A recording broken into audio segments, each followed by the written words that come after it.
আসসালামু আলাইকুম দর্শক, আমন্ত্রণ জানাচ্ছি চ্যানেল আই সংবাদে। পুরো সংবাদ জুড়ে আপনাদের সাথে আছি আমি মৃত্তিকা মোস্তফা। বিস্তারিত সংবাদের শুরুতেই জানিয়ে দিচ্ছি সুপার ফ্রেশ ফর্টিফাইড সয়াবিন তেল সংবাদ শিরোনামগুলো। রাজধানী সহ সারা দেশে 2 মাসের জন্য সেনাবাহিনীকে বিশেষ নির্বাহী ম্যাজিস্ট্রেটের ক্ষমতা প্রদান, জনপ্রশাসন মন্ত্রণালয়ের প্রজ্ঞাপন।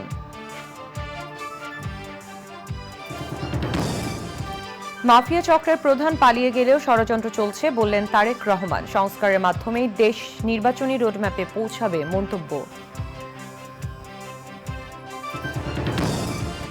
চলতি সপ্তাহে শুরু হচ্ছে জুলাই শহীদ স্মৃতি ফাউন্ডেশনের আর্থিক সহায়তা প্রদান কার্যক্রম, অনুদান প্রদানের সবার প্রতি আহ্বান। এবং সবুজে সাজায় বাংলাদেশ স্লোগানে সাভারে প্রকৃতি ও জীবন ক্লাবের বৃক্ষরোপণ, বাসযোগ্য ধরিত্রী বিনির্মাণে সবাইকে সবুজায়নে যুক্ত হওয়ার তাগিদ। দর্শক, সংবাদ শিরোনামগুলো জানাচ্ছিলাম। এখনকার সংবাদ আয়োজন একই সঙ্গে চ্যানেল আয়ের ইউটিউব চ্যানেল এবং চ্যানেল আয়ের ওটিটি প্ল্যাটফর্ম আই স্ক্রিনে লাইভ স্ট্রিম হচ্ছে। যাচ্ছে বিস্তারিত সংবাদে। সেনাবাহিনীকে আগামী 2 মাসের জন্য নির্বাহী ম্যাজিস্ট্রেটের ক্ষমতা দেওয়া হয়েছে। এ বিষয়ে জনপ্রশাসন মন্ত্রণালয় থেকে জারি করা এক প্রজ্ঞাপনে বলা হয়েছে, সারা দেশেই তারা এই ক্ষমতা প্রয়োগ করতে পারবেন। সেনা কর্মকর্তারা ফৌজদারি কার্যবিধি এবং মোবাইল কোর্ট আইনের বিধান অনুযায়ী নির্বাহী আদালতে বিচারকের দায়িত্ব পালন করবেন। সাধারণত প্রশাসন ক্যাডারের সদস্যরা নির্বাহী ম্যাজিস্ট্রেট হিসেবে নিযুক্ত হন। আইন অনুযায়ী সেনাবাহিনীর প্রাথমিক দায়িত্ব থাকবে আইন শৃঙ্খলা রক্ষা করা, অপরাধ প্রতিরোধ, দ্রুত বিচারিক কার্যক্রম ও উচ্ছেদ কার্যক্রম পরিচালনা, প্রোটোকল ব্যবস্থাপনা এবং পরিস্থিতি অনুযায়ী প্রয়োজনীয় ব্যবস্থা নেওয়ার মাধ্যমে সব ক্ষেত্রে সুশাসন প্রতিষ্ঠা করা। এই ক্ষমতা বলে সেনা কর্মকর্তারা সমন জারি, গ্রেপ্তারি পরোয়ানা, তল্লাশি পরোয়ানা, অভিযুক্তের সম্পত্তি ক্রোক করা, মামলার তদন্ত এবং বিচার করতে পারবেন। বিএনপির ভারপ্রাপ্ত চেয়ারম্যান তারেক রহমান বলেছেন, অন্তর্বর্তী সরকারকে কোনোভাবে ব্যর্থ হতে দেওয়া যাবে না। তবে এই সরকার নিজেরাই যেন ব্যর্থ না হয় সেটাও খেয়াল রাখতে হবে। রাজধানীর নয়াপল্টনের সমাবেশে ভার্চুয়ালি যুক্ত হয়ে তারেক রহমান বলেন, প্রয়োজন মনে করলে নতুন রাজনৈতিক দল গঠন হতে পারে, তবে চূড়ান্ত সিদ্ধান্ত নেবে জনগণ। বলেছেন, গণতন্ত্রের পথে বাংলাদেশের পক্ষের শক্তিকে আরও পথ পাড়ি দিতে হবে। তিনি আশা প্রকাশ করেছেন, সংস্কারের হাত ধরেই বাংলাদেশ নির্বাচনী রোডম্যাপে পৌঁছাবে। রাহুল রায় রিপোর্ট। আন্তর্জাতিক গণতন্ত্র দিবস উপলক্ষে 15 সেপ্টেম্বর এই সমাবেশ হওয়ার কথা ছিল। দুর্যোগপূর্ণ আবহাওয়ার কারণে সেদিন সমাবেশ হয়নি। মঙ্গলবার সময় মতো বেলা 2:30টায় সমাবেশ শুরু হয়। তবে তার আগে থেকেই সমাবেশ স্থলে নেতাকর্মীরা আসতে থাকেন। শুরুর দিকে দলের অঙ্গ ও সহযোগী সংগঠনের নেতারা বক্তব্য রাখেন। সিনিয়র নেতাদের পর বক্তব্য রাখেন সমাবেশের সভাপতি বিএনপি মহাসচিব মির্জা ফখরুল ইসলাম আলমগীর। অন্য সমাবেশগুলোর মতো এই সমাবেশেও ভার্চুয়ালি যুক্ত হন দলের ভারপ্রাপ্ত চেয়ারম্যান তারেক রহমান।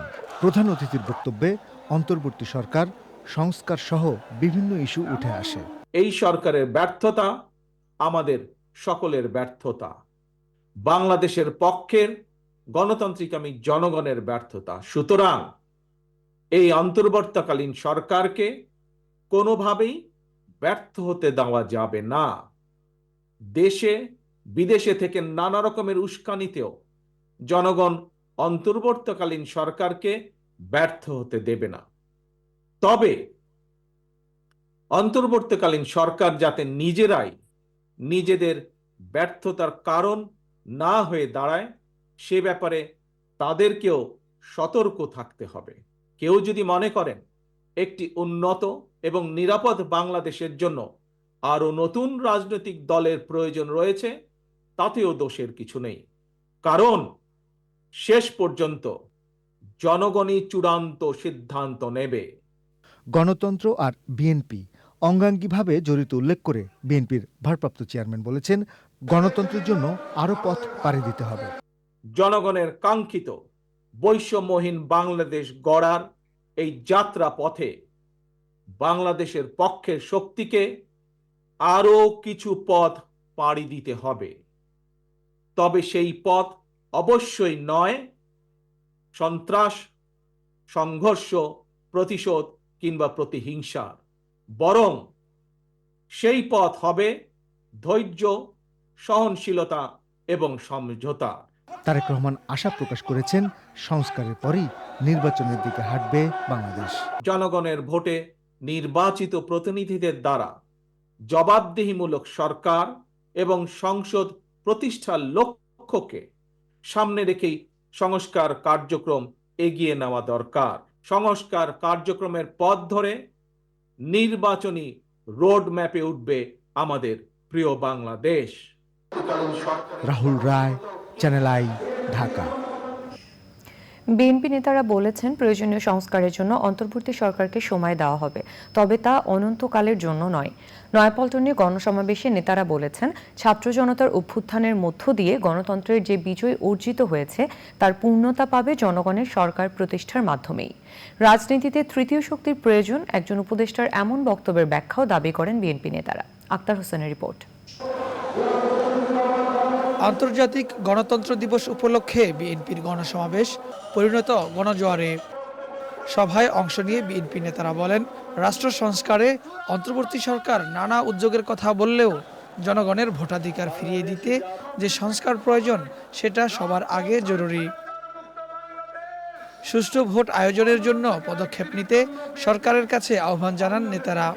আজকে আমাদের বুঝতে হবে যে অন্তর্বর্তীকালীন সরকার এখানে এসেছে, জনগণ, ছাত্র জনতা তাদের যে মূল যে ম্যান্ডেট সেটা স্পষ্ট ভাষায় উল্লেখ করতে হবে। এই সরকার নানা সংস্কারের কথা বলেন, আমরা বলতে চাই যে একটি সুষ্ঠু নিরপেক্ষ নির্বাচন দেওয়ার জন্য যে সংস্কার প্রয়োজন সেটা হচ্ছে সবচেয়ে বেশি জরুরি এবং প্রয়োজন। বিএনপি মহাসচিব সবাইকে সতর্ক করে বলেছেন, ছাত্র জনতার গণ অভ্যুত্থানের মধ্য দিয়ে গণতান্ত্রিক রাষ্ট্র নির্মাণের যে সুযোগ এসেছে, হেলায় যেন সেই সুযোগ নষ্ট না হয়ে যায়। আমরা একটা সুযোগ পেয়েছি গণতান্ত্রিক রাষ্ট্র প্রতিষ্ঠা করবার, এই কথাগুলো আমাদের মনে রাখতে হবে।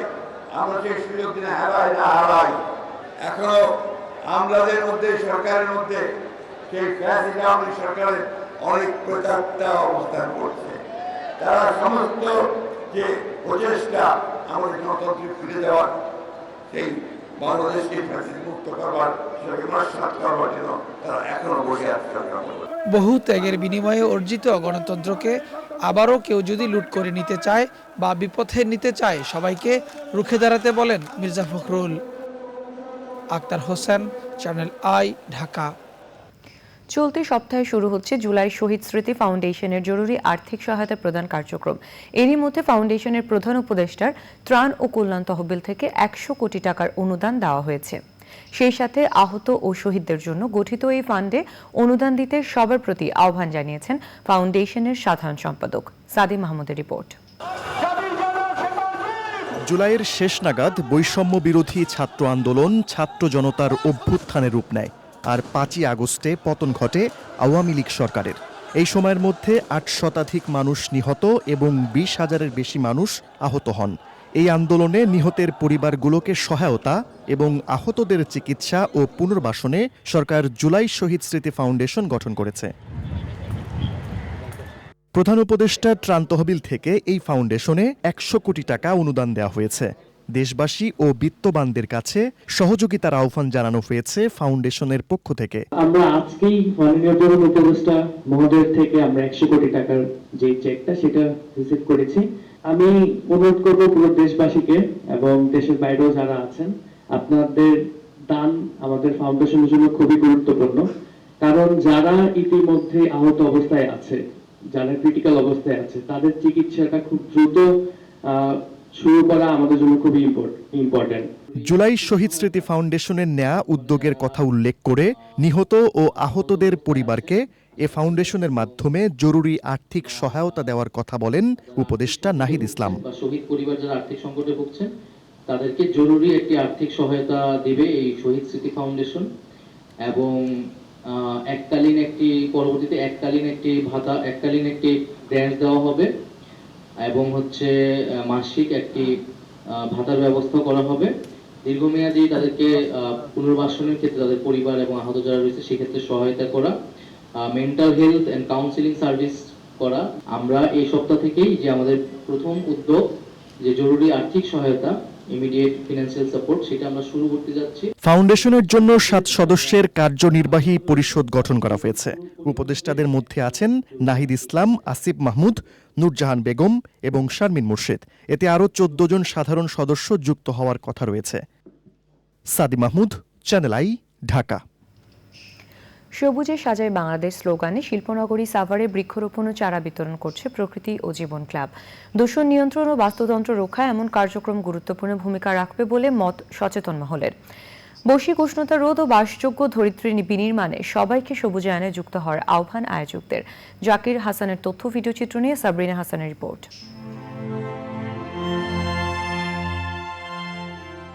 কার্বন নিঃসরণের ঝুঁকি ও ক্ষতিকর প্রভাব মোকাবেলায় দেশে সবুজ বেষ্টনী গড়ে তোলার বিকল্প নেই। এরই অংশ হিসেবে প্রতি বছর সারা দেশে বৃক্ষরোপণ করে আসছে প্রকৃতি ও জীবন ক্লাব। সবুজে সাজাই বাংলাদেশ এই প্রতিপাদ্যে চলছে বৃক্ষরোপণ কর্মসূচি। এরই অংশ হিসেবে সাভারের আশুলিয়ায় প্রকৃতি ও জীবন ক্লাবের উদ্যোগে বৃক্ষরোপণ কর্মসূচি পালন করা হচ্ছে। গাছ আমাদের পরিবেশের ভারসাম্য রক্ষা করে এবং জীববৈচিত্র্য সংরক্ষণে ভূমিকা রাখে।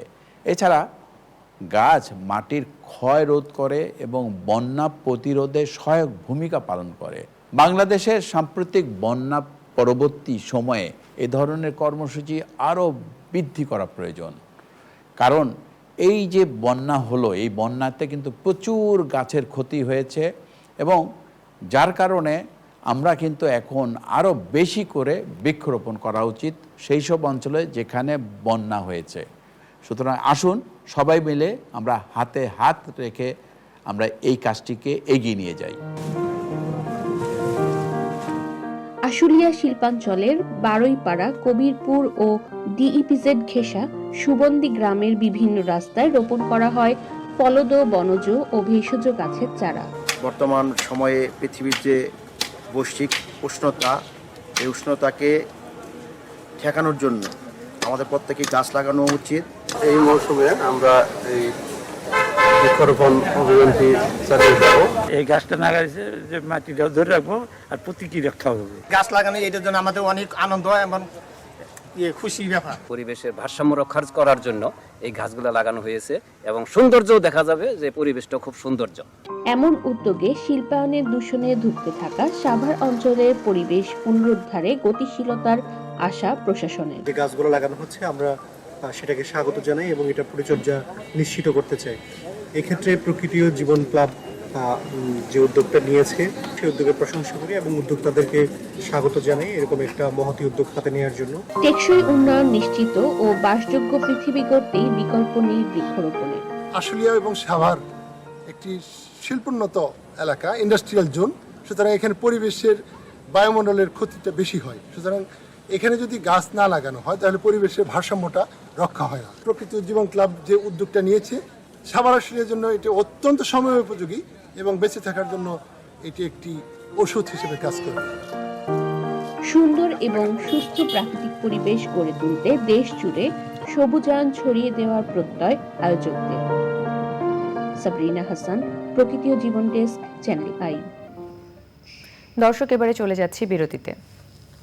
বিরতির পর দর্শক ফিরে এলাম বিরতির পর। মঙ্গলবার রাতে রাজধানীর তেজগাঁও লিংক রোড এলাকায় ছোট ভাইয়ের হাতে বড় ভাই খুন হয়েছেন। নিহতের নাম জুয়েল এবং তিনি পেশায় একজন ব্যবসায়ী। নিহতের স্বজনরা জানান, সম্পত্তি নিয়ে পূর্ব শত্রুতার জেরে রাত 10টার দিকে জুয়েলকে তার ছোট ভাই জাকির এবং তার ভাগিনা রাফিন ও রাফসানকে সঙ্গে নিয়ে কুপিয়ে হত্যা করে।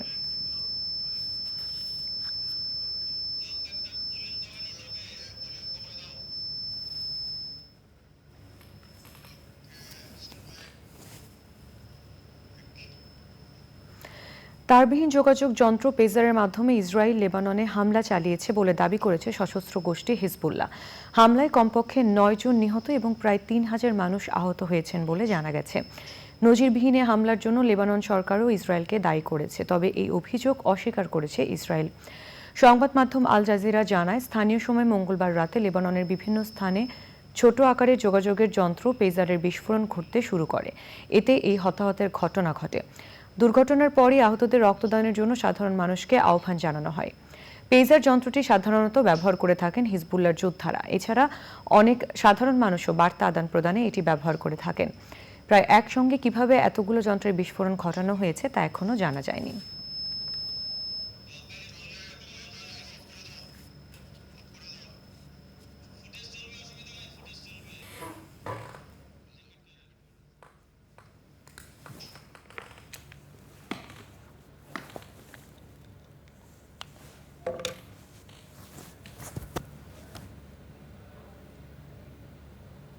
এবারে নিটুল টাটা কৃষি সংবাদ।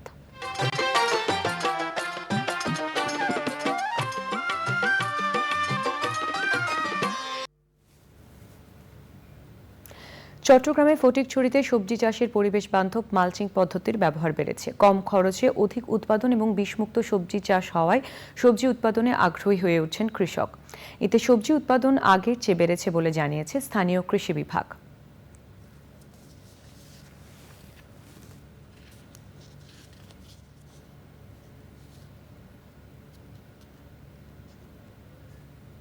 এখন দেখবেন প্রকৃতি সংবাদ।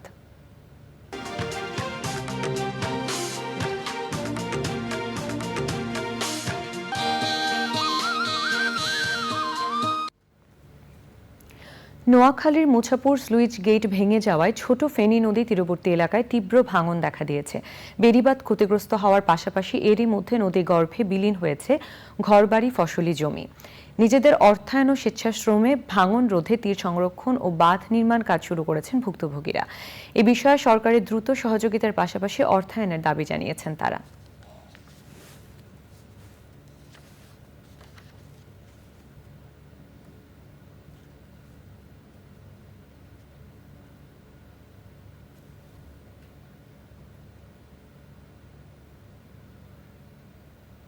দর্শক, এবারে খেলার খবর।